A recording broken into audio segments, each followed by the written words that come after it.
मला नकार मिळालाय हे मी स्वीकारायचं कसं, आणि जर मला स्वीकारता नाही आलं तरी मला दुसऱ्याचं आयुष्य उद्ध्वस्त करण्याची बुद्धी डोक्यामधून कसं येते की मी ऍसिड फेकलं म्हणजे आता तुझ्याकडे कोणच बघणार नाही.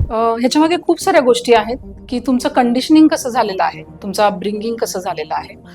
आणि हे जर प्रसंग बघितले आपण की लव्ह अफेअर्स मधनं या जेव्हा गोष्टी होतात तेव्हा हे बऱ्याचदा आपण पाहतो की खूप मॅच्युअर एज मधल्या माणसांपेक्षा अर्ली एज मध्ये रिलेशनशिप मध्ये या गोष्टी खूप जास्त होतात. त्याचं कारण आहे कारण जेव्हा आपण इव्हॉल्व्ह होत असतो, आपली डेव्हलपमेंट होत असते, तेव्हा ॲडोलसंट एज मध्ये जे असतं तेव्हा आपला ॲमिग्डेला म्हणजे जो आपण म्हणतो ना इमोशनल ब्रेनचा जो भाग आहे तो जास्त फास्टर डेव्हलप होतो किंवा मॅच्युअर होतो तुमच्या प्रीफ्रंटल कॉर्टेक्स पेक्षा, म्हणजे तुमच्या लॉजिकल ब्रेन पेक्षा. ओके. आणि मग अविचाराने बऱ्याच गोष्टी होतात. मग अर्ली रिलेशनशिप असू देत, हुकअप्स असू देत किंवा सिच्युएशनशिप असू देत, या सगळ्या गोष्टींमुळे होतं काय की एक इमोशनल रोलर कोस्टरवरती तो माणूस सदैव राहतो.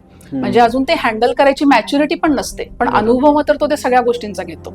त्यामुळं जी गोष्ट तुम्ही करताय ही लॉंग टर्म मध्ये मला उपयोगी आहे का लॉंग टर्म मध्ये ह्याचे खूप वेगळे आणि भयानक परिणाम होतील हे समजणं खूप गरजेचं आहे.